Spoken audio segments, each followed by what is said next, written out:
What's up, everyone? Welcome to episode 201 of the Bench Time podcast with Todd and Brett Wiley of Wiley Scale Modeling. I thought we were going to go back and it was going to be another. Remember 190 through 200? It seemed like it went forever. It felt like it took 6 months. It didn't do, but it was like, why are these last 10 taking forever? 200 was a lot of fun. I enjoyed that. Yeah, well, and I almost died. We almost didn't even record 201. I almost died because I was drinking a bubbly, and my dad heard me coughing on the microphone before we started recording. Did you ever swallow so much soda at once that it feels like you just swallowed a beach ball and it feels like your chest is going to explode? Yeah. It's like you over-gulp the drink, and then it feels like your esophagus is exploding. Yeah, I've done that. And for like 10 seconds of your life there, you feel like your heart stopped.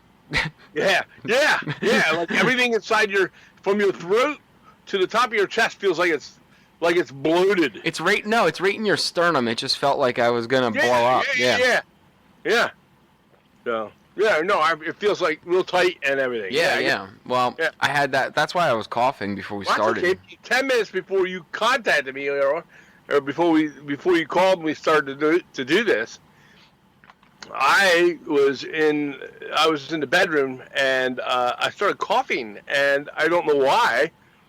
I didn't have any. Well, I just ate. I'm still coughing a little bit. Oh, you know what we need to talk about today? I'm so sorry. That's what it was. There's some kind of dry tickle in my throat right now, and so I may be doing that through this show. I don't know. I don't know if I'm getting something or what's going on here, but yeah, this is going around. Tears like 10 minutes ago before we got on. I had tears rolling down my face from the coughing, and now it seems to calm down. I got a drink of ginger ale, and What were you gonna say? I said I know what we need to talk about on the show this time. What's that? Someone had mentioned that they missed that they were like talking about how we hit 200, congratulations, yada yada, but they had also said that one of our best episodes ever was when we went out and talked about reenactors. Oh, yeah. We got to do another reenactor show. Well, I think we should just at some point today we should squeeze in some of that. All right, we can do a couple of little things. We'll figure something out. Because that was like one of the funniest. I just read a book on that stuff. I know. But all right, we'll talk about. You know what we'll talk about this time? We'll talk about the safety of reenacting at the end. Okay. because it's not a lot of it. No. We'll talk about that. Yeah, we can do that. So, all right. If you guys, that'd be funny. If you guys stay tuned to the end of this hour, we'll spend the last couple minutes on safety protocols that you think that they would have in reenacting, but they don't. It's Civil War reenacting, yes. Yeah, right. All right. So, I'm already thinking of like 20 of them I could talk about. But anyways, all right, we'll go forward. So let's talk about what we've been. Actually, no. Before you do that, you have an announcement of a thing that we want to add to the show. I do. I've been contacted by one of our listeners who helps to run the Modelers Forum online. That website, by the way, is modelersforum.com. Okay, if you don't belong to it, it's been around for many years. If you don't belong to it, make sure that you get yourself over there. Check it out. Join it. It's free. You don't have to make a username and password and stuff. But some of the modelers in there, a lot of them are model guys, okay? But there's a lot of diorama artist guys, and they're doing things in O scale, HO scale. So, there's a lot that can be taken from it. There is kit building, scratch building, dioramas, different hits and tricks and tips and stuff. There's a section on 3D printing and vehicle modeling. Of course, your rolling stock, it comes with the trains. all these different things, and they have stuff on roofing, wall techniques, rock landforms, water, and there's different sections. It's the old school style forum. And at one time, we used to all belong to that, and I still do belong to it. It's just been a long time since it kind of stopped happening. It was there, but nobody was doing anything with it, and it's kind of stopped. And then they got it back up and running, and it's been going now for almost a year, but they've really done a lot of reconstructive work on the site. And as a result, it is new. It used, at one time you've been on it, Brett. It used to be kind of clunky, It is not now. It's very streamlined. It has a very clean look to it.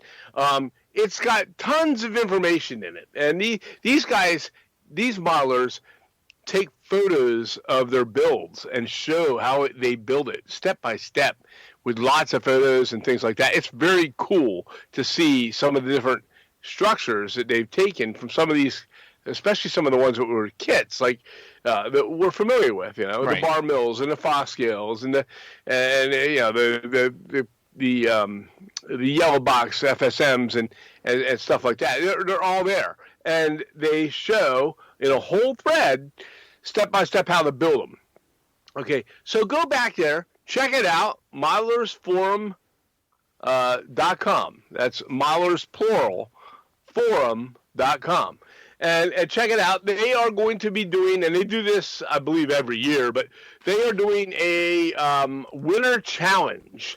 It's a build. It takes like 4 months. Starting up soon here, I think in the beginning of December.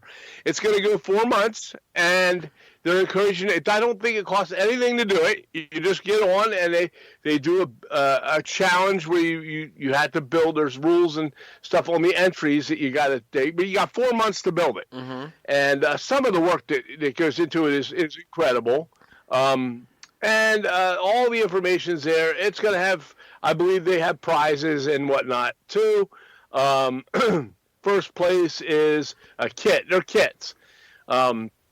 So they have several kits that they're giving away for first, second, and third place. And they'll have the judging. All the rules are listed on it. I don't believe it costs a thing to do it. It does not. And they're gonna have. I know they do this every year. It's a lot of fun with these guys. Yeah. And they share their work as they go. And show each other and talk about it, and everybody keeps tabs on it. So just want you to go there and check that out. And it's a neat resource. We talked about resources before. It's a neat resource to go.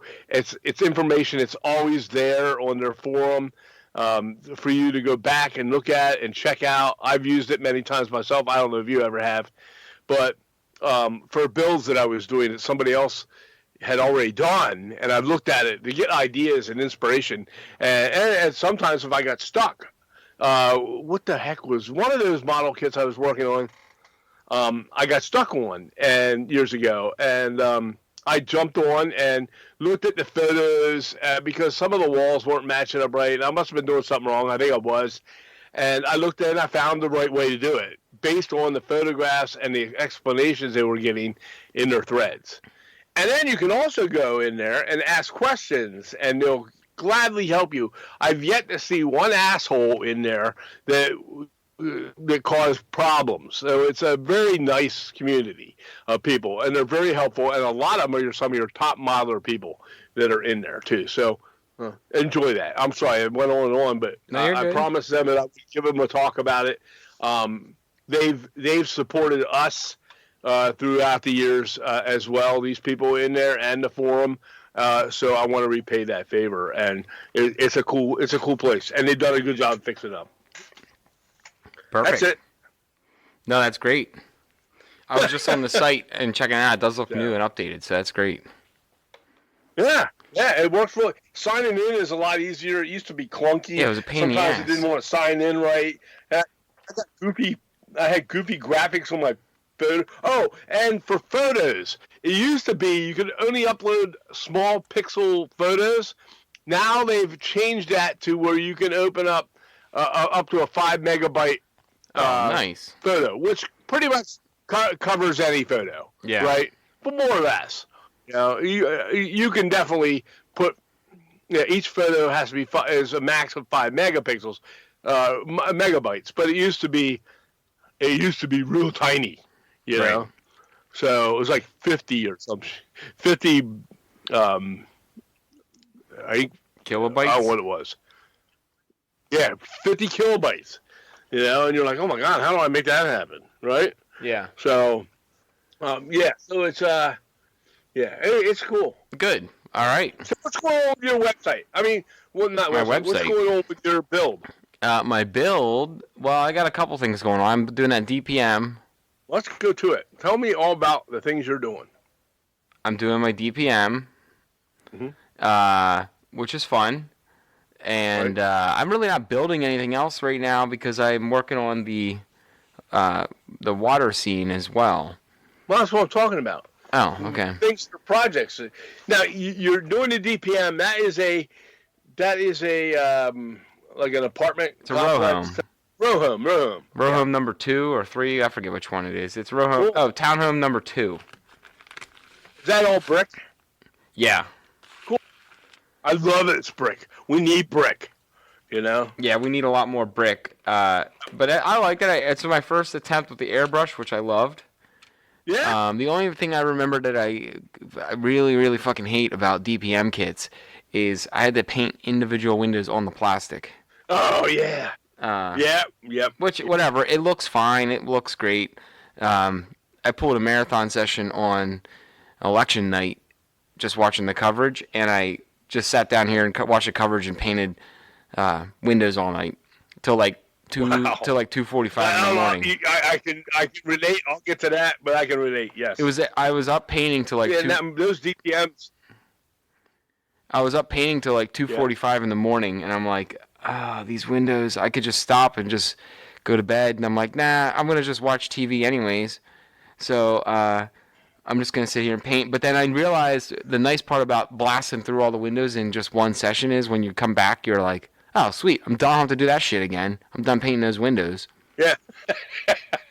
So, yeah. Yeah, you're right. But you're right. Yeah, so that's where it's been at. And I really haven't touched it since, but I am going to go back through now and start putting traditionally I wouldn't have done this, but I will now when I look at the other kits we have. I'm gonna fashion some conduit that goes on the side of the building. I'm gonna put some downspouts on it. I'm gonna make it up so it's more than just the DPM 4 walls and done. Yeah. So yeah, it'll take me a little longer, but I'm gonna do it so it's not just a plain old boring DPM kit. Yeah. Because otherwise, they all look the same like that. I'm dealing with something similar. I'll get to eventually. Yeah, I'll get to talk about here in a moment. So. Yeah. So I do that. I'm working on that. Yeah. I'm working on that, and I also have the. Now you bought a kit too recently, right? Yeah, I bought a new Jason Jensen kit. I don't know where it is. It's in my kit box on my shelf. Sorry. Well, hang on. Let me go grab it.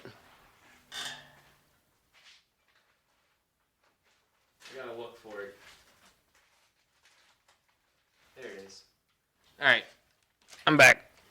Yeah. Yeah, I bought the Jason Jensen's Trains Smith's Lock and Key. Right. So I'm excited to do that one. I didn't tear into it too much. I opened it briefly just to look at the instructions and some details, but I didn't actually dig into it yet. But I'm excited to do that one too. Cool. So it's a unique kit. It's a taller building. It's 3 stories. So it'll be fun. Yeah, it should be a good time. But he's got some awesome looking kits. We had Ron on the other week too, and Ron's kits are awesome. We were looking through, and he's got some really. Yeah, he's got. I meant my models, and both of those two guys got a lot of. There's a bunch of. There's an N-Skill guy out there doing. Oh shoot. Building and making kits too. I want to find his name here. And throw something his way. We'll throw some shout out for him as well. But yeah, I mean, these companies now are starting to work with each other. They're all friends. Yeah, it's really cool to see it. Well, they're all and they kind of feel each other out. I'm noticing on Well, what works and what doesn't, and what the people want, and they're throwing together kits. I'm not saying outdo each other, because I think they're working in conjunction, talking to each other and yeah, stuff. Um, but to up to up the ante. make it up in the ante. I mean, they're making them look good, and they're really running at pretty reasonable prices too, which is a good thing right now. We know things are high. Everybody knows that. Prices are up. And so it makes it tougher to sit and find a way to break down and buy a new kit. And these guys, I think, are trying to keep it very reasonable because they're throwing in other things to it, like 3D parts and things like that, or 3D print parts and details. So it's impressive what they're able to do. And obviously, those two in particular, their kits have some badass instructions to them. Right. They're really well done. Yeah, So. it's cool to see that they each are. There's a bunch of great manufacturers, but what's neat is like Jason Jensen's style and type of building isn't necessarily the same. They got some bleed over in between buildings, but like they all kind of have their own niche of what type of building that they're doing. You know what I mean? Right. I mean, and that also is just reflective on their art too, on their artistic style too. Right. Yes. So, it's just fun to see. And like I said, I'm starting to see it in other scales because I think Jason put out one in N scale recently. Yeah. So I think that's cool. I mean, and the N scale one is starting to grow. I think Bar Mills has done some N scale recently too. I believe they're under new ownership. I don't believe Art owns Bar Mills anymore. I think he retired. Okay. So it'll be interesting to see what comes out of that. Now he always had awesome kits too. But when you get new blood, let's see what rolls out of that. And I think that'll be pretty awesome. But I'm excited, and we'll see what they come up with. But yeah, so that's what I'm working on for kits for buildings, and then I was also working on the harbor too. I got the rock outcropping done for where we're going to put our lighthouse. Right. And I did a base coat, two base coats of the Mod Podge, which it looks a little streaky right now because of just the brush strokes. And I know Ron's going to get on me because I used a little tiny brush to put it on there. And on my video I used like a little tiny 1/2-inch brush. Right. But there were two reasons for that. One, the wider brushes I have are paint. They're good ones for paint. Mm-hmm. And I didn't want to bitch up one of my better brushes for Mod Podge because I knew it's essentially glue, and I didn't want to be I knew it was going to be sloppy. I knew I was going to get it up inside the barrel of the brass part, and I didn't want to get Mod Podge stuck up in my... Every brush I've ever used with Mod Podge, even when you clean it, it dries different. It just does something to the bristles. I didn't want to screw up a good brush. And I looked around for a cheap chip brush, and at some point in the move, I don't know where I put them or if I threw them out. I don't know where my good brushes are, my wider brushes are. Right. Not for my hobby stuff, but like just cheap chip brushes I would have for other things. I don't know where they went. So, out of desperation, I have two sets of brushes. I have my good paint brushes, and then I have this other cup of like the Land of Misfit brushes, and I use those brushes for like chalk pigments and weathering and crusty stuff and glue, whatever. And if it ruins it, it ruins that brush. I'm not upset that brush got ruined. You know what I mean? Yeah. So I have my good brushes, which are all nicely put in their holders and everything, and then I have this cup of just these gnarly, nasty brushes. And they were good at one time, but they're just not, they get used and abused, and eventually, as good as you clean them and keep them nice, they start to fray out and do whatever, and it just happens. Yeah. So Yeah, I mean, that's inevitable. yeah, even a good brush is gonna you use it enough, it's gonna start to show some wear like everything else. So Sure. I picked the half-inch little tiny brush, and I so. Anyways, back to what I was talking about with the water surface. There's some brush streaks in it, but I'm not concerned about it because, first of all, I did them in opposite directions. That way, when Yeah. the second layer dried, you couldn't see the brush strokes from the first layer. Right. And then whenever I'm done with my rocks, um, and my sand and some other things I'm going to put around those rocks and some not foliage, but like some grass and stuff, tall grass around there, things you'd see in water on the edge Yeah. of the shore. Once that's all down, I'm gonna go through with another layer of Mod Podge and do it like we did before with a popsicle stick Yeah. and make just ripples and stuff in the Mod Podge. So Huh. I'm not Yeah, we too did that before. It worked out good. and I'm not that's why I'm not worried about the streaks and brush strokes in the Mod Podge currently because I know that when I cover it with the next layer with the wakes and water, ripples on it, it's gonna hide that anyways. Right. Right. So yeah. Anyways, that was that.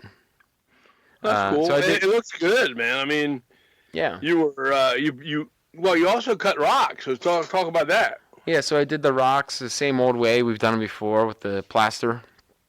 Yeah.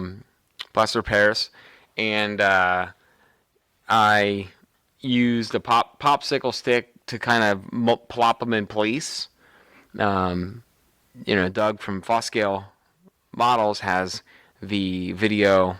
I don't know if it's on that DVD or if it's on his YouTube channel anymore.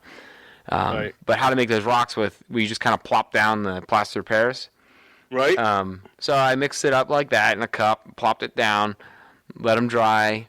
And then once they started to kind of get dry to the touch, but they're still pliable, I went through with a small metal spatula Yeah. and started cutting the actual rock faces in, because that's when you can get some nice straight cuts on them.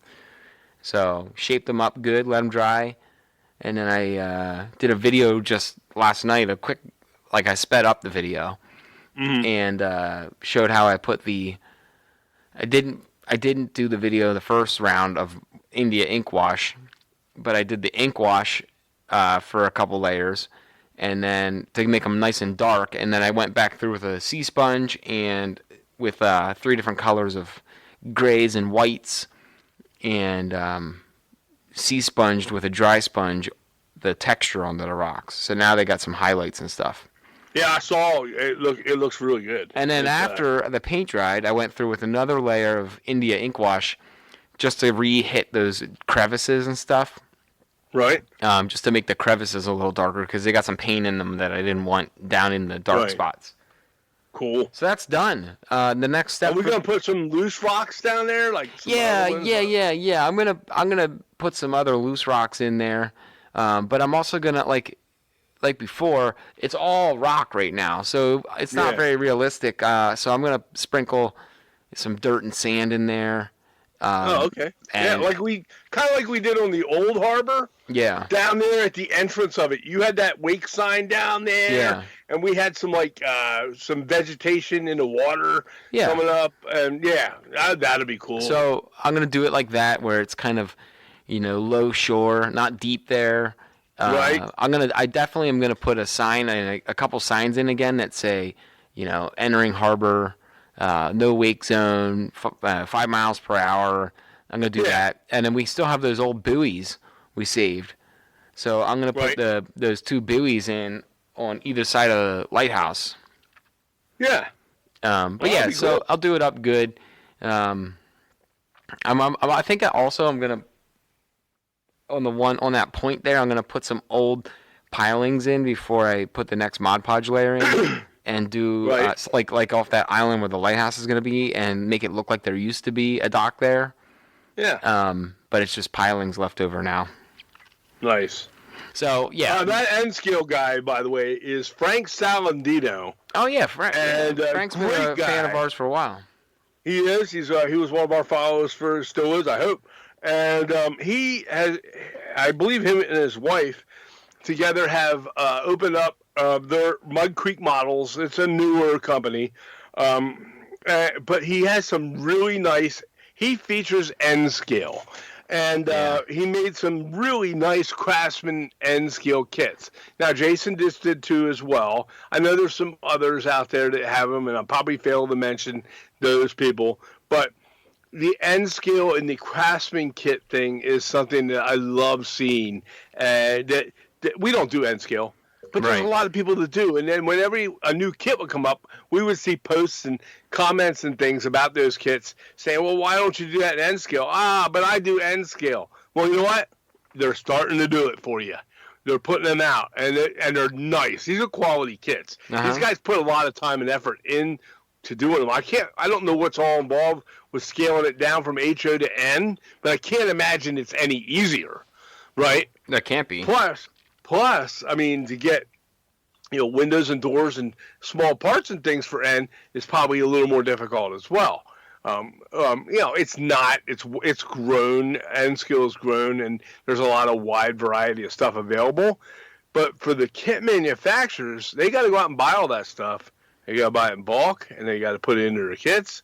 Okay, and then some of it maybe it looks like some of this is also maybe stuff they 3D printed, but then as well a lot of detail, by the way.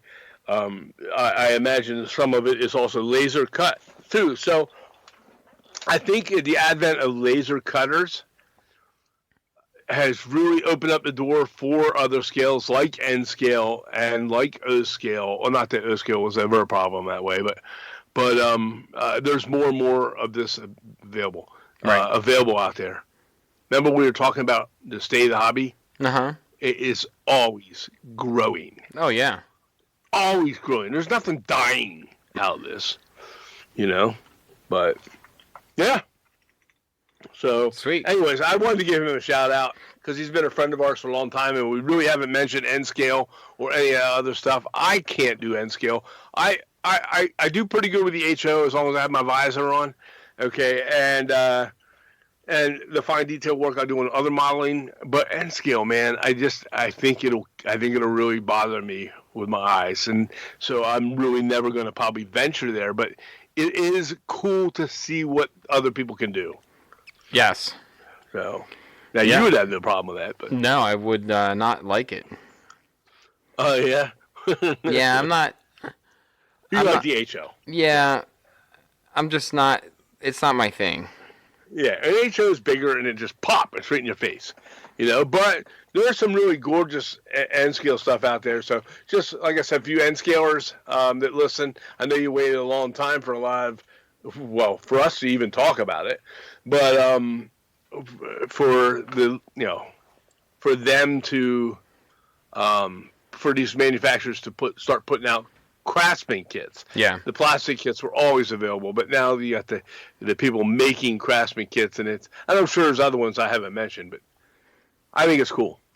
So yeah, that's cool. Okay. So what have you been? What have I been doing? Yeah. Oh my gosh. Well, I finished up the tree.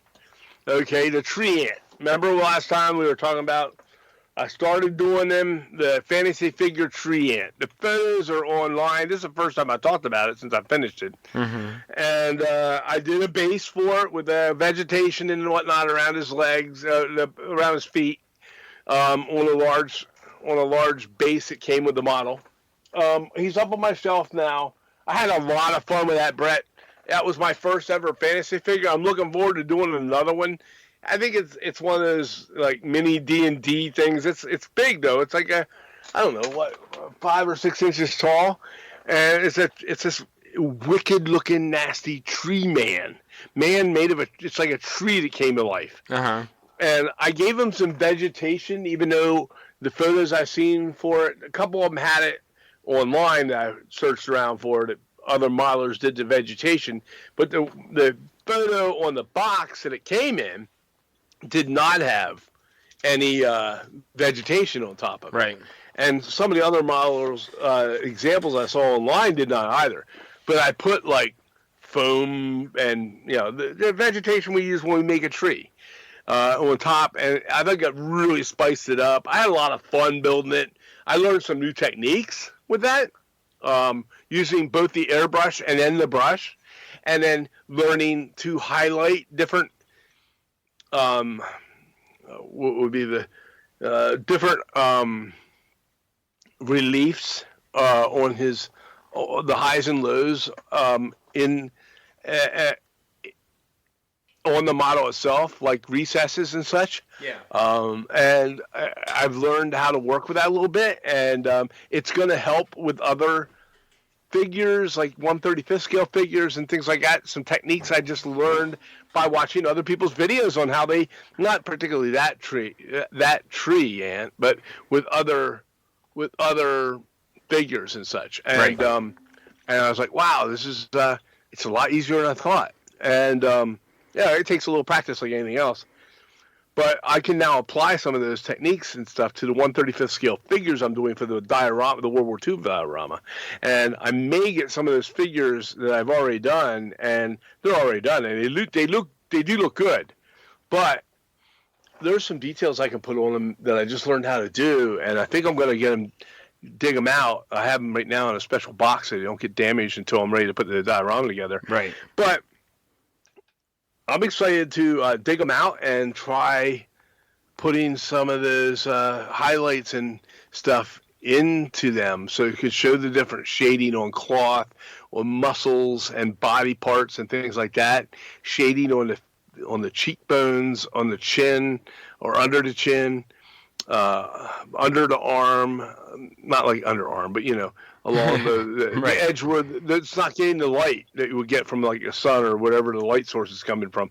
Okay, same with on the clothing, that type of thing. It's the pleats in clothes or folds in clothes. Yeah, I was having a hard time doing that. Everything just seemed to be kind of flat for me. But I've seen how to do it now by adding different layers over top of layers that are the same color but darkened a little bit or lightened a little bit to bring those highlights out just in small areas or down in between those pleats or in those lines where you see different different grades of elevation, if you will, in the I don't know what we would call that. I guess the folds. Yeah. So it was cool. It was a learning experience, and I think building those is going to help me with other models, especially with figures and things. So that's one thing. I got that done. It looked good. I'm very satisfied with it. I'm proud to put it up on my shelf. I know if I show it to other fantasy figure modelers out there or gaming figure people, they're probably going to go, yeah, it's okay. Right. But it's my first one. I thought it looked outstanding. I had a couple people that do gaming figures that mentioned it. They thought it was good. So you know what? To me, that's good enough. If I'm happy with it, that's all that matters. Right. And I'll only improve from there, just like anybody else. So for my first one, it's fine. I'm looking forward to starting another one at some point. It didn't take all that long, So that's done. And I started this Merchants Road #2, HO scale. It's a city block thing. It has a turret on the front side on the one corner, on the corner building.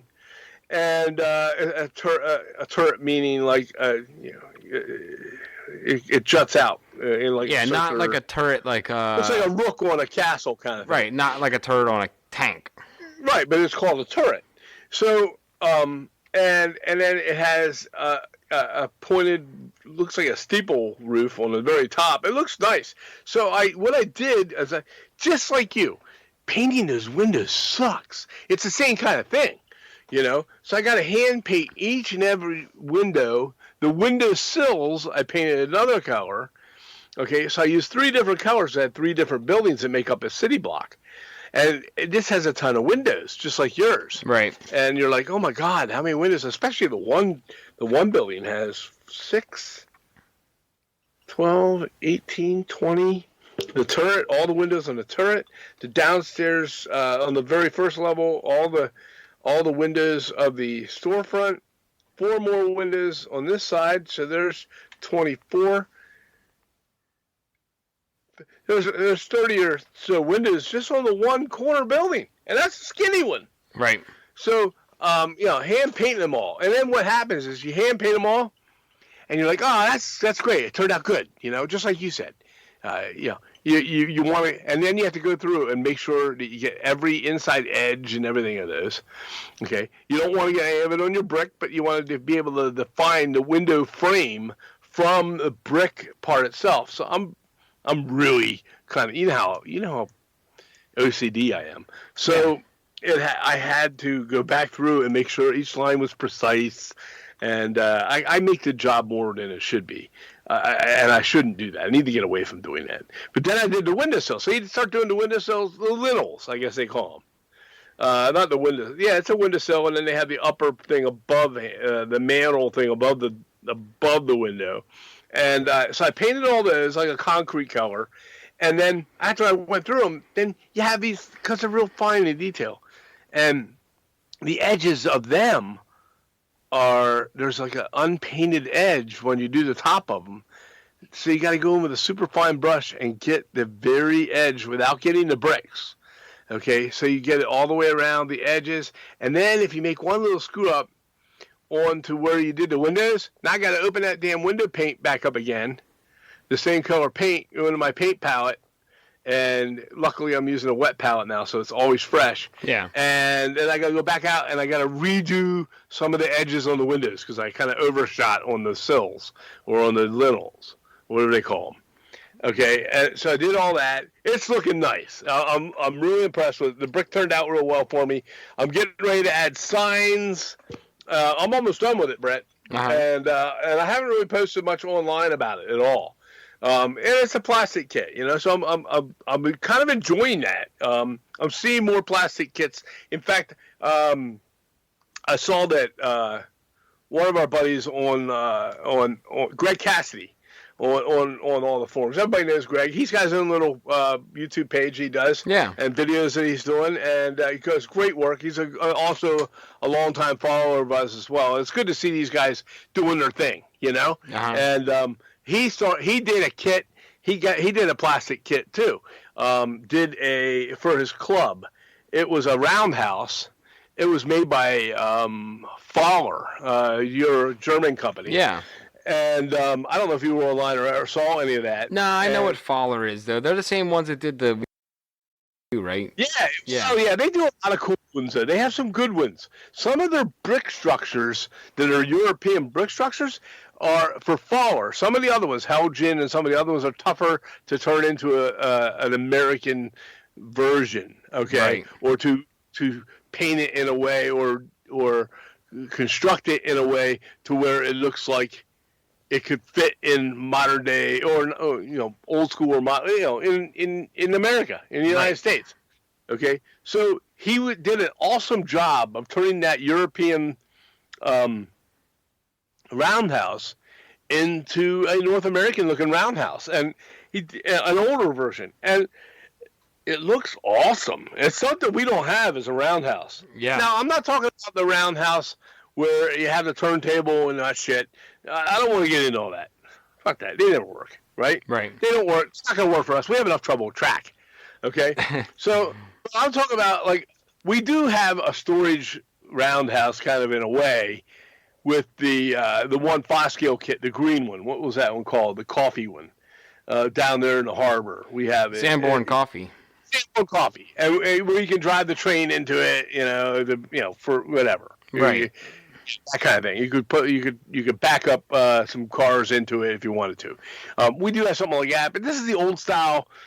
We would see them in the Enola yards here in Harrisburg. We would see these kind of buildings in any rail yard, Right. where they would work on or fix or store an engine or a structure. I'm sorry, some kind of cars or freight engines. Okay, Mm-hmm. so it's he did an awesome job. It just goes to show that you could take these plastic kits, and they don't have to look like the plastic kits that everybody constructs, just because that one there is not necessarily everybody's doing a follower kit, Right. but it just goes to show you can make it without it looking like a plastic kit. It looks like a Craftsman kit. Yeah. When you paint these models up from head to toe, and you do a good job, and some of the techniques, or you learning or trying some of the techniques of weathering, you can turn these plastic kits like we're doing right now into a piece that will fit in amongst the Craftsman kits. Yeah. And complement them. And what it's going to take, and I'm going to have to do it too. I'm working on is detailing it out. You got to get those other details on it that are going to draw it away from it look like every other picture on the. Well, it's just like what I'm doing with the DPM kit. I don't want it to just be the DPM kit. Right. Yeah. Right. Exactly. So what am I doing to do that? So the building's about done. So what I'm doing now is I found these when we bought all those prizer figures, and there was one set was a recreation set of some kind. It had 75 different figures and a bunch of other parts. Well, it had bicycles, so I'm making a bike shop out of the one storefront. And I had to hand paint. I hand painted 5 of these little bicycles in different colors.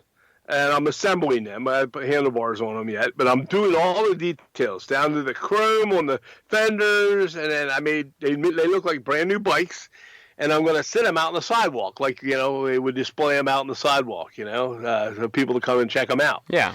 So like they wheel them out in the morning and set them out on the sidewalk. So I'm going to do that. I got some details for inside the window, but they're mainly printed from off my printer from storefronts of bicycle shops and stuff. But I'm hand painting these bicycles. They've been a little bit. I was talking to you yesterday about it. They're kind of a pain in the ass. Yeah. Because they're so small, and there's so many little intricate areas that you got to paint, like the chain and the sprockets and the pedals. And but it was, again, it's like anything else. It's fun, and if you want it to look nice, it's gonna be a pain in the ass. Yeah.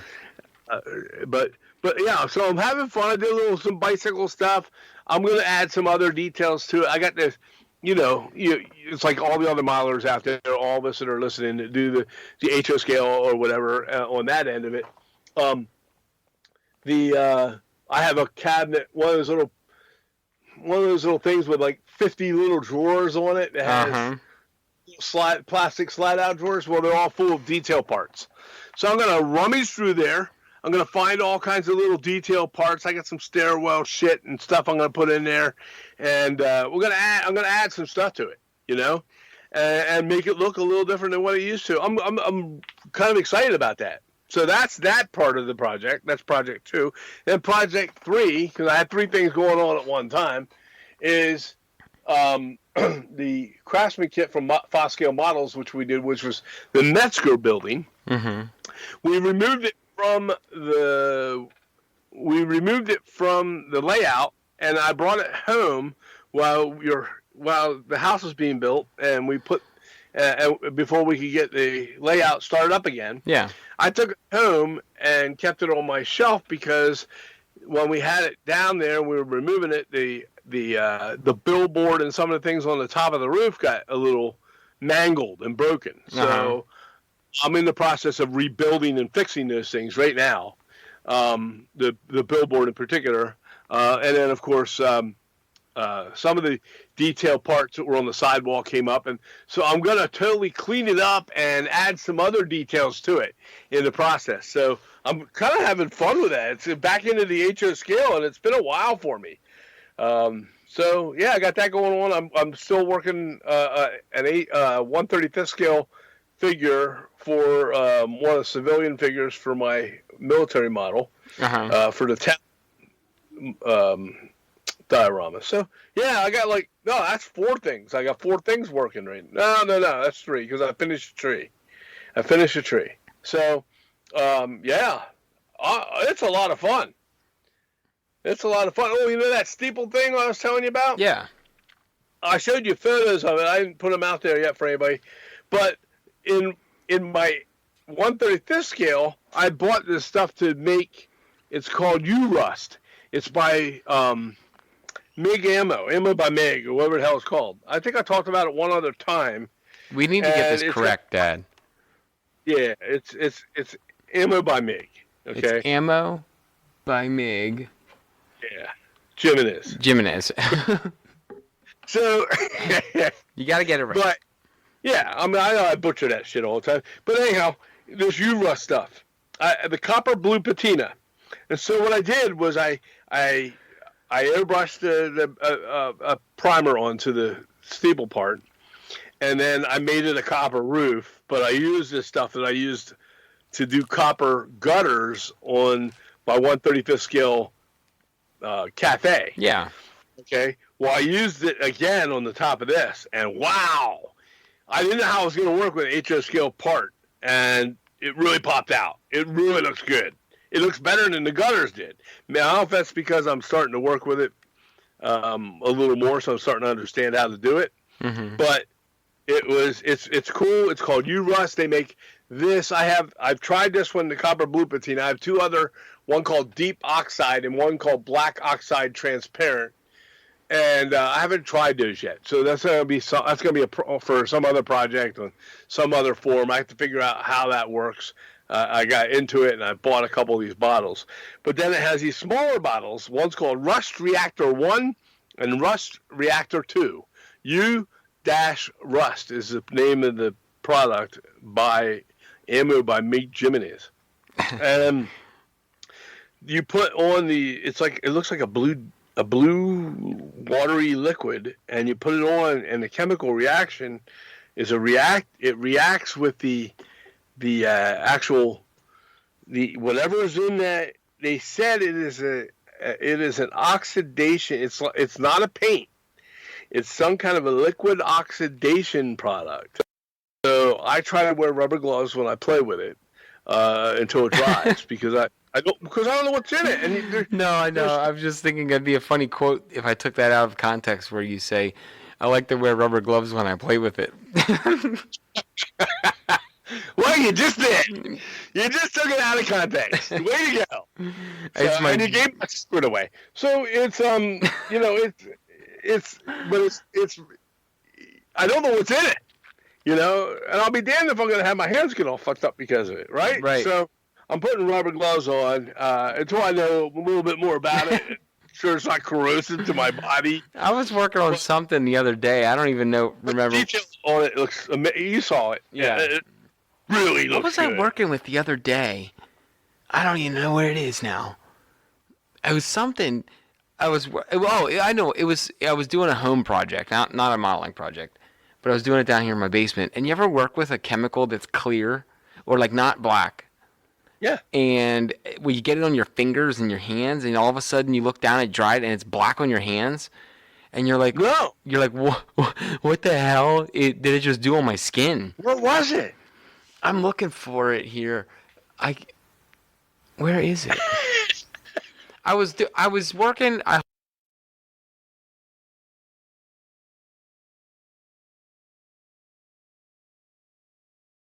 For our basement walls, for our superior walls. Mm-hmm. And I saw a little. They left some extra here, and I saw a little area that I don't know if it needed it or not, but it was like missing some. So I just went and put some in there, and I got it on my fingers, and then it was like a opaque. It was like a weird whitish caulk color, and then it dried on my hands black. But it didn't dry. Oh my God! It didn't dry on the wall black. It dried on my fingers black. Yeah. So I don't know. I'm never touching it again. I don't know what that was. So some of these things we work with, though, like you said, you don't know what they do to your skin. Yeah, until I know a little bit more about it. I talked about this before, and there's no MSDS up there for it.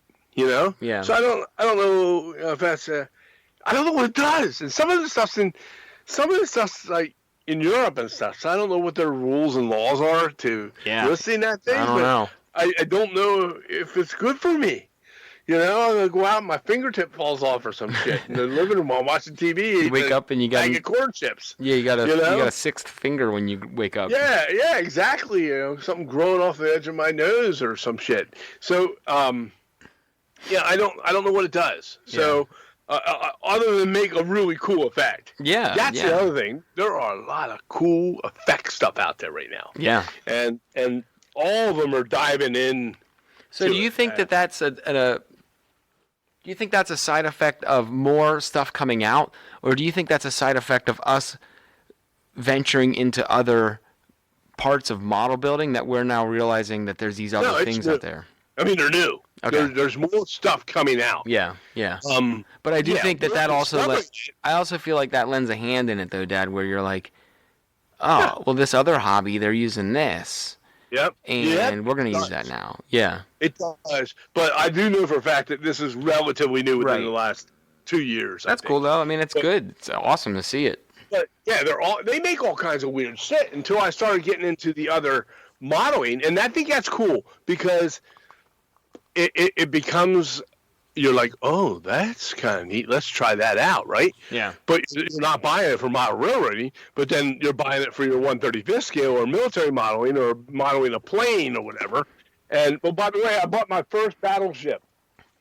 You sunk my battleship. USS Arizona. Got it on sale, 40% off at Hobby Lobby. I paid $16 for it. Okay, so it's normally $26 or something like that, and I got it for $16. Now, can I ask, is the model? It's on the shelf. It's right now. It's a shelf queen. I wonder if anyone's ever done a model of the USS Arizona as it sits now. Yes, there is. I've seen photos of it. But anyways, we'll get back to that. But getting back to what you were asking is when I do the 135th scale stuff, and I'm learning about these other things, and then I get them. Now I'm going, oh, hey, I could do this with that on my 187th scale HO scale for our city. You know, there's stuff out there. I mean, it's cool, and you can use it for not necessarily what it's designed for, but for other processes. Yeah. So for planes, I bought this stuff called panel wash. Okay. Panel line wash, and you put it on your plane, and it washes. It goes not panty liner wash. Panel line wash. Panel line wash, and then what it does is lines on the panels of the wings and stuff on the planes, and then what this does is it highlights it. It goes into the grooves of it, and then you kind of wash it away or remove some of it, and then it leaves that line in. It fills it in, kind of like when we do a pin wash of white into the bricks. Yeah. You know, if you like make a white paint mixture and put it onto a brick surface, and it goes into the mortar lines, and it fills that out. Well, kind of like that. It capillaries. And then you wipe away the excess with a wash, and now you have those lines highlighted.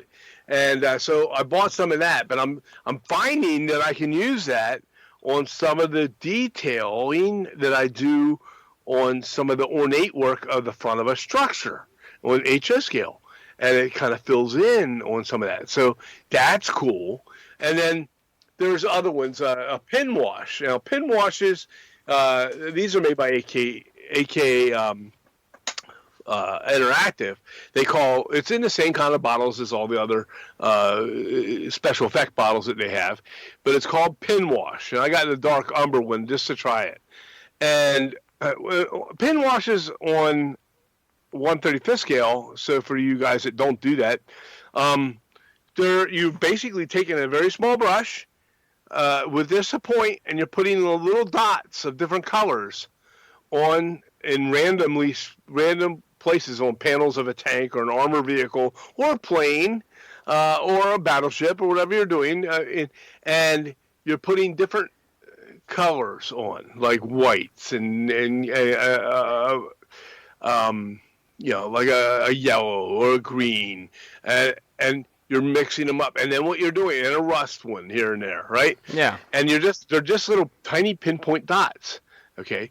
But then you take your mineral spirits on a brush, and you kind of just you dampen it, and then you run down through those pin dots, and you pull it downward, and you get the streaking effects. But it makes it a faded streaking effect. It's very faint, and so it mixes all those colors together, and gives you this really neat look on top, almost like a modulation on top of your base coat that's down. Like, so if your tank is a olive drab, okay, and you put these other pin dots on it and you drag them down, well, now you're getting the effect of rain wash, of faded rust, of a different shade of green. It is sunlight. It is lightened things out, and it all blends it. Yeah. It blends. It's a weird looking thing, and it looks cool though, and it's very realistic looking because it's exactly what would happen. So they make these things called pin wash. But here, fact is, you can do it with oils. You can do it with any kind of paint, or you can do it with acrylics without using the.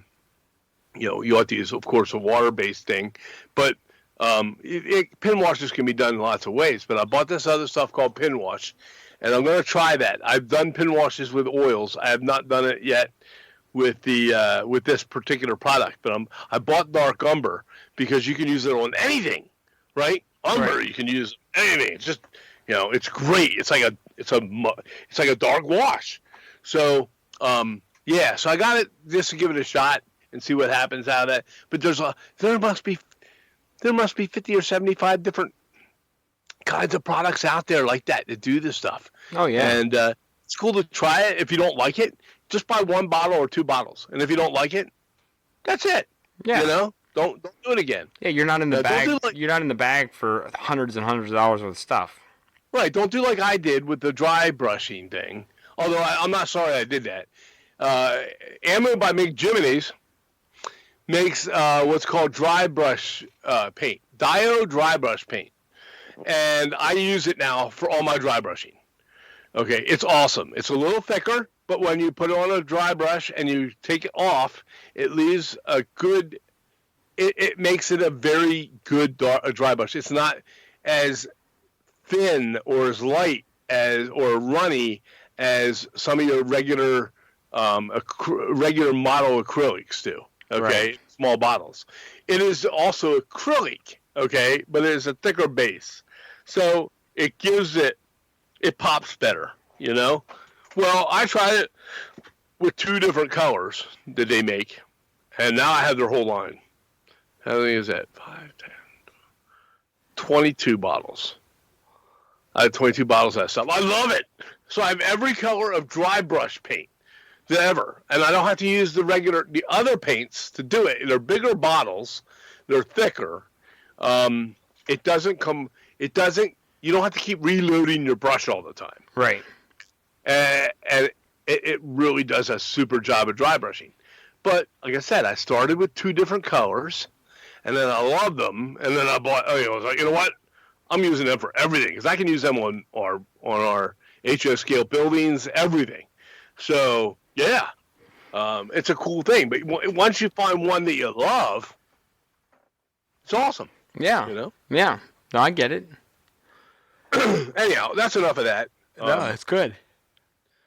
But oh, man. Something new we're going to be doing, and I need you all to participate. We talked about this very quickly the last time we were on. Well, before on 199. And that's going to be... I think it was at the end of 200, I guess it was, at our sign-off. Yeah. What we're doing is something new we're going to do, and I need all your participation. There are shows out there online that are out there for all modeling, whether it's model railroading. Not podcasts. You're talking about shows. Like shows to go to. Shows, yeah. Yeah. Like, hey, let's go to the show for the weekend and check out the model train show, or let's go to the Fur Festival. No, don't do that. But but you know what I'm saying. Modeling shows. Yes. So going to different modeling shows, and we don't know about them all. but we want to help you all know about them all. Yeah, all the IPMS stuff, all the scale modeler shows, all that.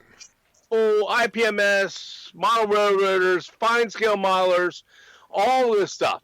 Okay, you gamer people, if you have shows out there, I want to know about them. So get on our Facebook. Send us a private message in Facebook. You can do that from our WSM page, Wily Scale Modeling page. Yep. Okay. And you go and just send me a private message, and and then if you want, send me a flyer through there. Take a picture of the flyer or whatever. Send it to me in that private message. I'll make sure that we will put that up on our website, on our our Facebook page, not YouTube, on our Facebook page to help you promote it. We will also put it in. We will also make an announcement and list these shows before they happen as we know them, as a segment of this podcast. So, like, if I have 10 shows coming up if it's a month out, I'll do it. Well, I think a month is fair, Brett. And we'll do it a month out, and you can get up to 4 announcements of it if we run 4 shows that month, up until your show. We want to help promote your shows or a show that you know of. It doesn't have to be your show. It can be a show that you may go to in your hometown. Mm-hmm. It could be for any type of modeling. Bigger, small. Show size can be bigger, small, local, national, anything. We just want to hear about them. National, or if it's in your local fire hall or church basement, I don't give a shit. Okay, I just wanted to kind of mix shit and church together. So, but it was that was kind of wrong. Yeah, I was like, I don't know where you're going with that one, but whatever. I feel wrong on that. I feel like I should repent. I got a funny story on that. I'll share sometime. You know what? No, that's a good reenacting story. We're gonna wrap up with those. Oh yeah. Okay, let's do that. We're gonna go. So give us your information. I'm gonna put something up online about that as well to remind people to do it. We'll make a segment of it, and at every week in our show, I will announce all those ones that have up to that point. Yeah. So good. To help out. So yeah. All right. Let's get into these reenactor stories. You got a good one. Wanted a reenactor story. At one time, for you people that are not up to date, Brett and I used to do reenacting. I did it for a good 10 or so years. Okay, Civil War reenacting, that is. Yeah. I did not. I wasn't a Star Trekkie or anything like that, right? So, not that there's anything wrong with that. Just saying, I didn't do it, right? So we were Civil War reenactors. Brett got into it too. He did it for a long time as well. We both did. We got pretty hardcore with it, and then we got out of it because we got into this, Mm-hmm. And but we were really involved, and but we got some stories, some of the hookiest shit you ever hear. It's the wildest stuff I've ever heard in my life.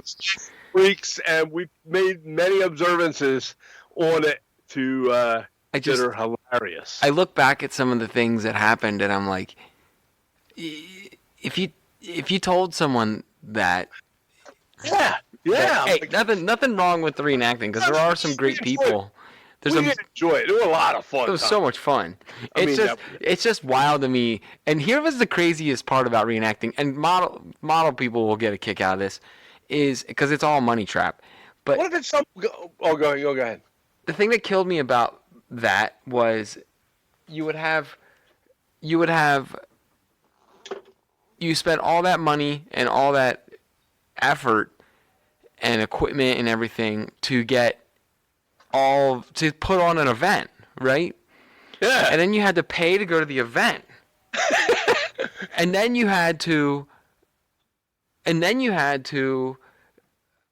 buy your own gunpowder. Buy your own powder, and then put on their pyrotechnique show. And then they charged the people to watch your show that you paid to put on.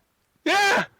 So you could camp with a bunch of other drunk idiots and sing old-timey songs around a fire at night and drink from a bottle of Southern Comfort and clean your rifle. Yeah. But yeah, you're right. I mean, they made a killing off of us. It was crazy. You know, because there were times we're paying $40, $50 to spend a weekend for a registration fee. And then you're bringing your own pound of gunpowder that you're going to go through, okay, rolling rounds and whatever. For you have a couple shows that, you know, you're doing a couple all shows your food. a weekend. All your food. The powder alone right there is probably $30 back then. I don't know what it is now. Oh, my God, I couldn't imagine. And so you're paying for all your powder that even the artillery guys, they bring their own cannons. They use 2 pounds of powder per shot when they fire them things. So, you know, right there, now they're buying the powder in a different form or bigger bulk than we are, so they're getting a better rate. But think about that at your rate, that's $60 a shot for them. Yeah. And so they're packing that in, and they're bringing their own stuff for that. That whole show, the event organizers put it on. They're making a killing because they don't have to pay for the techniques, the pyrotechniques and stuff that are going on. All the flash and bang and pow of the whole show, which excites everybody, is taken care of by us. Right. Yeah, it's a racket. It's crazy. You know? I got in the wrong business. It was fun. It was fun. I mean, there were some crazy. I didn't mind paying it. There were some crazy funny moments, like. There's some freaks out there. There was some funny stuff though. Like there was some moments where, you know, because you know how I am too. Like, I like to push the limits and have fun. You were good at that. You pushed a lot of buttons in reenacting. And and we'll get to them sometime. But like did we talk about the one where the guy kicked us after we drove for 4 hours? Or we drove for like. I don't know if we did that. We'll talk about that. We'll talk about that. We'll do that now. Okay. So there was a good. This is like a good power trip moment. Was like when. We went through the rain. We drove. We all got off work at like 4 or 5 on a Friday, and we drove. I don't know. It was like 9 hours. So we didn't get down to North Carolina until, like, it was 3 a.m. Yeah. And it wasn't even that. It was later than that. It was right when the sun was. Oh yeah, we pulled into the event at sunrise. Yeah. Yeah. So we got there at like 6 a.m. because we took some breaks and stuff. And there were a bunch of people that got there the night before, most of them. Yeah, and we pull in at like right at sunbreak, and we went up to the organizer of our area, and we're like, hey, where are we supposed to camp? We just drove all night in the rain. We're taking a nap. So we're taking a nap because we thought we had a couple hours before the first event, and that dude walks in, and he was there. He was like the company, the major. He was the regiment's sergeant major. Yeah, and he comes in. He's like, "Why are these men sleeping? We gotta get up and drill." Blah blah blah blah. I was still up. He's going off, and we're all asleep. And there's like a dozen of us asleep. And we're not even. We don't even have tents. We're just laying on the ground. Like we just found a place to lay down, and I forget. I was sleeping, so I don't know what happened. But I just remember I woke up to you yelling at him. Well, because he went over and he kicked one of our guys. I was talking to the guy who was acting general. Yeah, the whole show. We're talking about. This was a big one. He told us to go to sleep. The 150th of what was that? Bentonville. Bentonville in North Carolina. Great. They do it every 5 years. Okay. There had to be 10,000 reenactors. It was huge. He led the entire Confederate. This guy I was talking to, and he's a friend of ours. He's a good guy, and him and I were talking. You guys were settling in, but you guys all fell asleep. I was just getting things organized for our camp, and we were all in the woods there. And other units were already there the night before, and they're out moving around, getting their breakfast and getting ready. All the guys are sleeping, and this guy comes through, and he's yelling at you guys. Yeah. Okay, nobody woke up because you guys were out. And he comes running up, and he comes up to me, and he goes, "Is that your group?" And I said, "Yeah." Are those your men? Yeah. And I was like, "Yeah, they're my men."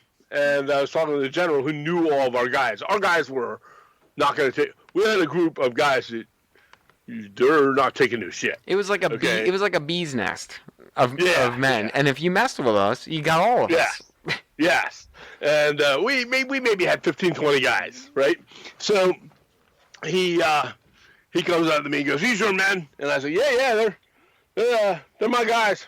"Well, you need to get up and get moving." I said, "We just got here, pal." I said, "You need to calm your ass down." I said, "Because they're not, we just got here. We drove 9 hours through the rain, pouring down hard rain. The ground is wet as it is. We had to buy straw to lay down to lay on out there, just so we don't get soaked. And they're going to sleep all morning. I guarantee you." "No, they can't do that. We got drill."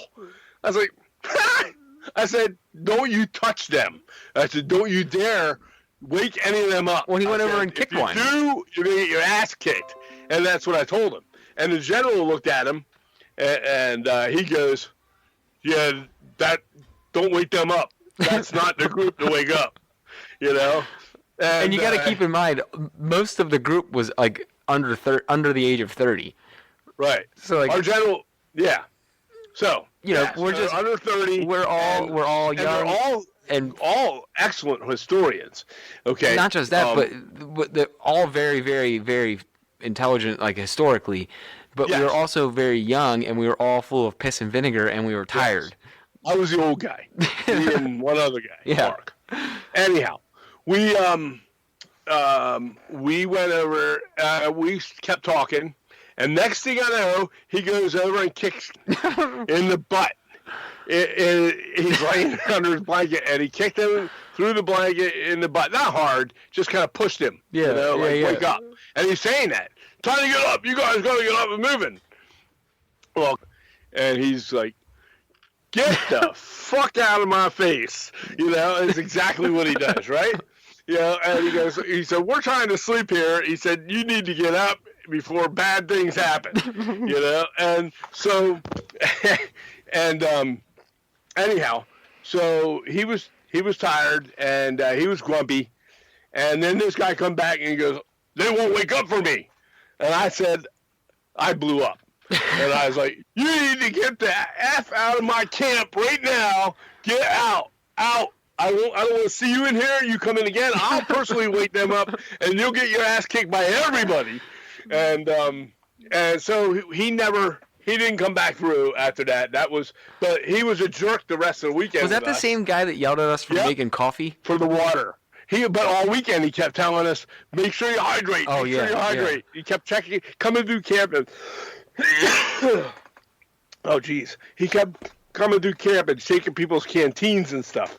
And I'm like, "Oh my God!" I think that was the one. Yeah, I looked at him. I said, "Don't touch my stuff." It's April. It's April and cold and rainy. We were standing. Nobody needs to be that hydrated. We were standing there. I'm sorry. We were standing there in camp, and he shook my canteen, and I said, Don't touch my stuff." And he's like, "Oh, do you know who you're talking to?" And I was like, "Yeah." I said, "Do you know who bought that canteen? Don't touch it." And that was the same guy. He was just one of those guys. It was real to him. That was the same guy that yelled at us for making coffee.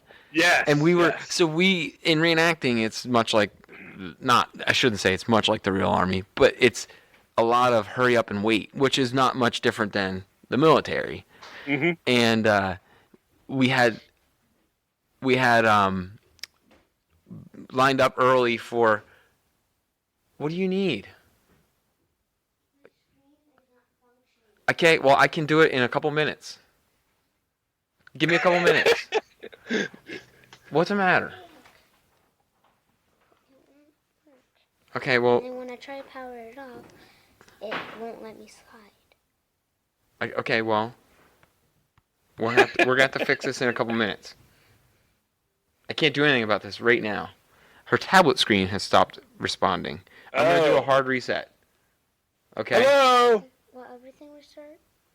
Yeah. Even my pictures? No. Hang on while we do this IT fix here. Okay. Anyways, so I'll talk while we're doing this. We were sitting there and standing in line waiting for this event to start, as a we're waiting and it's not powered on right now. Sorry, we're trying to fix an iPad as I tell the story. Anyways, and the same guy was like, there you go. Go ahead. Well, he's a great historian. Yeah, so he was like, hey guys, does anyone want some coffee? And we were like, oh, yeah, I want some coffee. But we have nowhere to make coffee. So we are in a sand field. It's a very sandy field. And we just started digging a hole. And we dug a hole out with our pipe leads. Oh, yeah, right. Oh, we had to make a bank. We made an embankment. Yeah. Yeah, we had to do that. The whole line down the line. So once we got dug out, though, we had like an hour and a half to wait. So me and a couple of the other guys, we all got some sticks and we made a fire, in the breastworks. Yeah. And we get the coffee out. We got a couple cups out. We're making coffee, and it looks good for the spectators because there were lots of spectators. Oh yeah, the spectators that were 300 yards away watched it. No, I'm kidding. Yeah, they weren't that far away. Yeah, there were some behind us. They see us making a fire. They were behind us too. But anyway, right. So we're making coffee, waiting for everything, and that guy came down the line, and he's like, "What the hell are you guys doing? What are you doing right now?" And we didn't even talk to him. We didn't even... You put that fire out right now. You put that fire out. And we didn't even acknowledge him. We just kept adding sticks to it. We just pretended he wasn't there. He got, down in there with us. And one of us from our group looked up at him, and I think it might have been... That was Kevin. It was one of them. Kevin. He looked up, and he goes...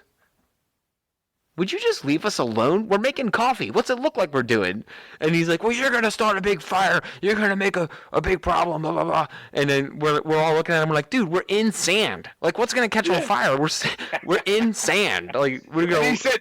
He goes, you've been bugging us all week long to hydrate and drink. And they said, now we're doing it. Now you're bitching at us because we're not going to, because you don't want us to drink? We're going to make a pot of coffee.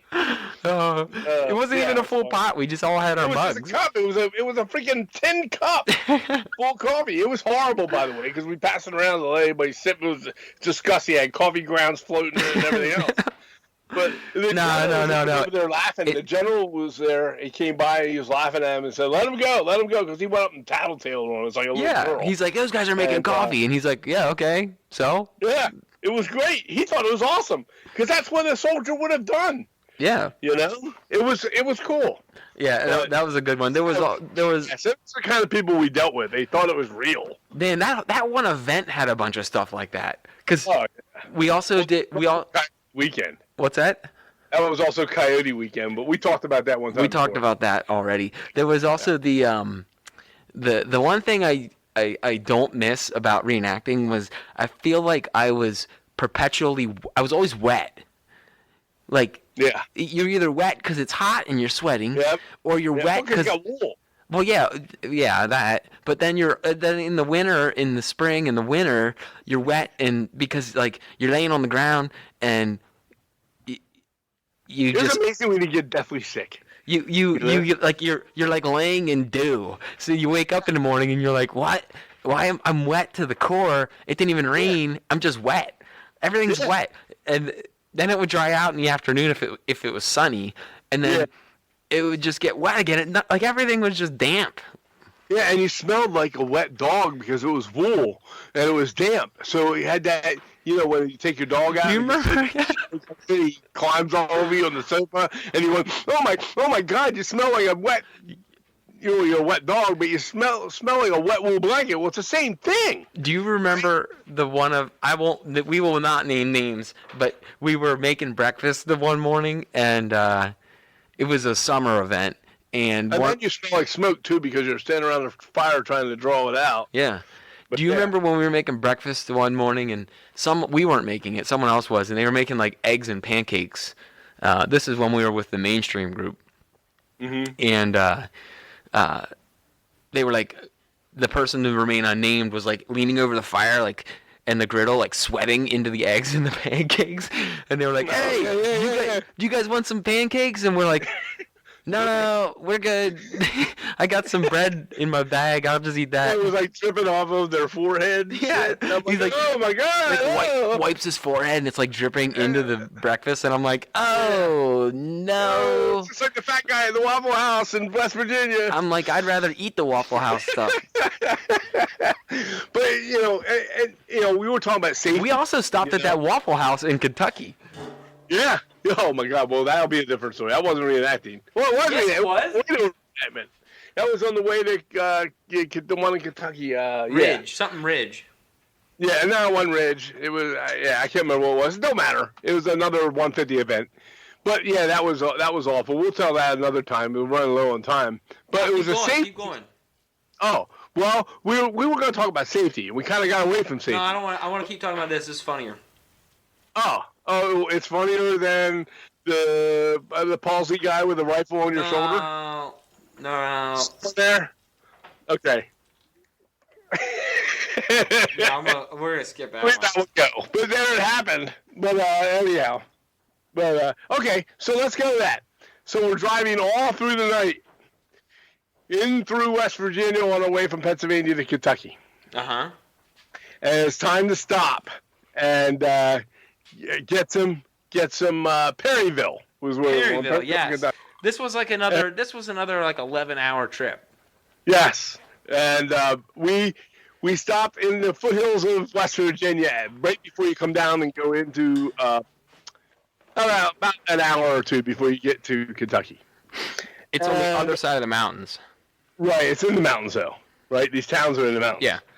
And we pull into this Waffle House because everybody's kind of hungry. We had 2 cars full of people, and we drove out. We were going to meet all of our other people there at the event, and we go into this Waffle House, and there's the one guy in our group that was with us had never been to a Waffle House. Oh yeah. Okay, so as we go in, there's like 4 or 5 people up at the front counter hanging out, right? And they all look like they were on meth. Okay, they look like meth heads. Yeah, they're skeletal faces and skinny and raggedy hair with I guess they had mullets, some really not well kept mullets. These were they look rough, okay. And they were all up there. They all knew each other, and you could tell they were local yokels. And they're watching us like hawks as we walk over, and the waitress sits us at our table down the other end of the Waffle House, and gives us our menus, and they just staring at us the whole time we're there, right? Yeah. So we're there, and we go to place our order, and we're watching this big, heavy-set guy behind the counter, just like a slob with an apron, and he's a Waffle House cook. Huh? Waffle House cook. Yeah, greasy hair. Yeah. Because he's been around the fire or the griddle for way too long, and without taking a shower. And he's heavy, a heavy-set guy. And I'm not making fun of heavy-set guys. He's what you would picture a Waffle House cook to look like.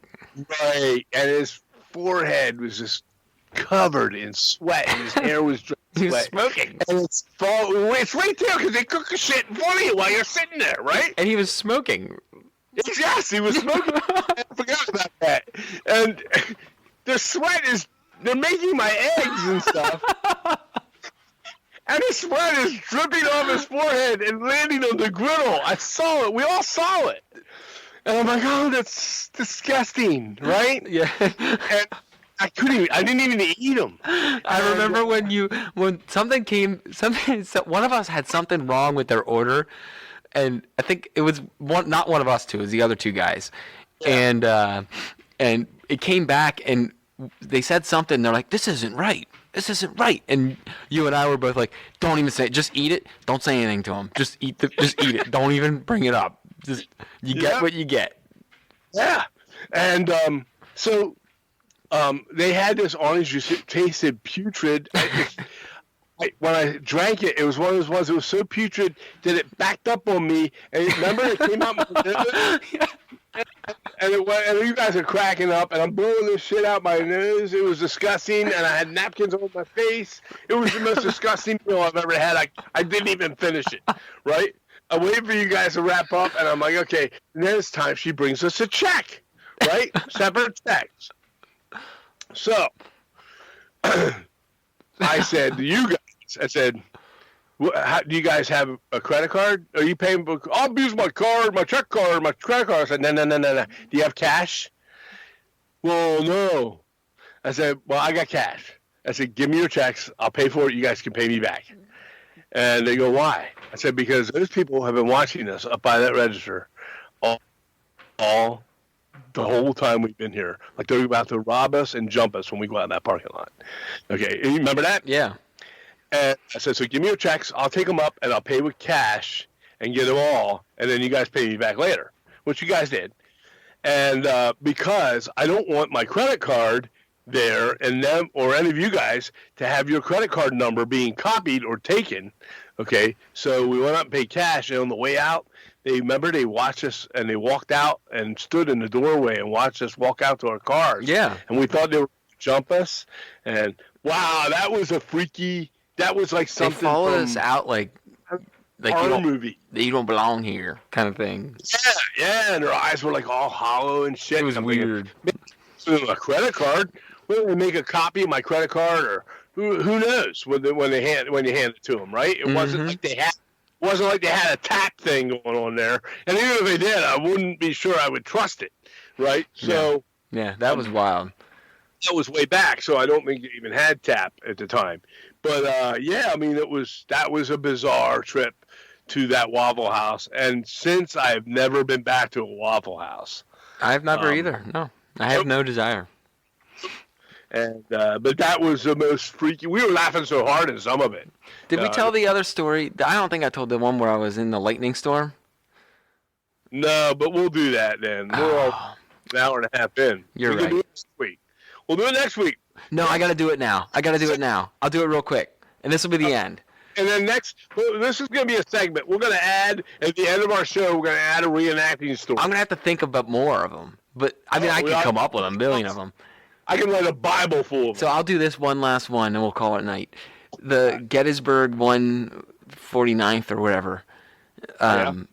Me and Adam were in a tent. 149. What? It was 149 on the side of that hill. Yeah. So me and Adam were in these little dog tents, tiny tents, and there was a thunderstorm. It's July, so a big thunderstorm rolls through, and our dog tents are like falling apart, and there's water coming. We're on the side of the hill, and there's water coming down the hill in our tent.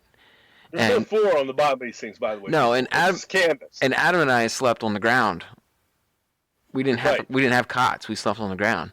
Right, so sure. We it's coming in my tent. I can't keep it out. I'm like getting ready to float down the hill basically, and like I felt like there was that much water running through my tent that I could have just. It was horrible. I could have slid down the hill on the water stream. It's like a water slide. Lightning everywhere. So I like popped my head up the dog tent and I was like, Adam, hey, are you awake? And I could see his phone glowing, like the light from his phone, and he's like, oh yeah, man, like, dude, I'm soaking wet. I can't. This is ridiculous. And I'm like, I know. I said, as we're talking, it was like, boom! Just lightning hit. Like it looked like, and that ended up actually happening. It looked like it hit a tent, and I'm like, oh shit! Like we gotta get out of here. So I said, it was right behind me. I said, Adam, I got an extra canvas, a waterproof canvas. I said, on the count of 3, I'm gonna run out with it, over my back, and I'm gonna have my arm extended, and you're gonna jump in under my arm, and we're gonna run to my truck. And he's like, oh. Well, that'd be good and all, but I don't have any clothes on. And I was like, neither do I. I'm just in my underwear. I'm going to add to this, by the way, so go ahead. I said, I'm just in my underwear, so me too. And he's like, okay, all right, I'm ready.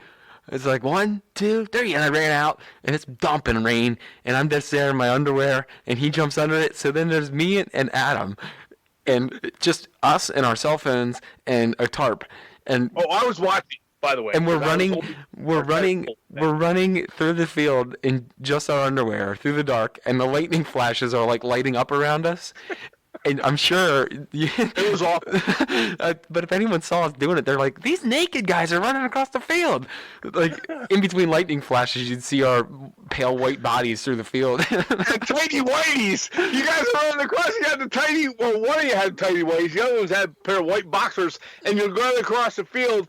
And I'm like, oh my God! I'm standing up in my tent, holding the pole so the tent doesn't blow away because it was like something from the Wizard of Oz. And your mom's sitting there on a cot trying to pull all the things that were under the cot and sitting it on top, like her dresses and stuff like that. And I'm holding on to this pole to keep the tent down. And I'm looking out the flap of my tent. There's a river of water going underneath me. Yeah. And I see you guys run out of that tent, holding each other and running across the field. It looked like a Benny Hill show. I don't know if you ever seen Benny Hill. They run. The old British show. Yeah. And you guys are running into lightning and thunder and heavy downpour. It was a very I couldn't see where I was running half the time. storm. And- It was one of the worst I've ever experienced on reenacting. So we get and I saw these guys running with their underwear on across this field towards the parking lot. we get to my car, we get to my truck, and we get in the back, and he's like, well, we're in here now, and we're like two dudes just in our underwear laying in the back of my truck, and I know because I banged on your truck window. well, yeah, that. but like 10 minutes later, it's still storming like crazy, and the lightning's going off, and then all of a sudden, we look in the lightning went off, and we looked in the window, out my window of the truck, and there's another guy from our group. He's looking in the window, and the lightning goes off, and it's just like the silhouette of this guy. Hey, you guys got any room in there? And we're like, no, we're already in here too close to each other, and given these circumstances, it's already uncomfortable. So then he got in his beside us, but then you came up later, and we were sleeping in the back of The it. storm was over then. Yeah. The actual fire department came in. Well, because that behind lightning us. strike that we saw actually hit a tent. It hit a tent behind my tent. There was a artillery unit that we were friends with, and we knew those people. Yeah. And it hit the tent, and the lightning charge, electrical charge, ran through it hit the pole, ran through the pole of the tent, Hit their and cots. then hit their cots, but it also hit two other tents next to it because they used the same steel or cast iron tent pegs they daisy chained their tents together with the same tent pegs, so it kind of rolled through.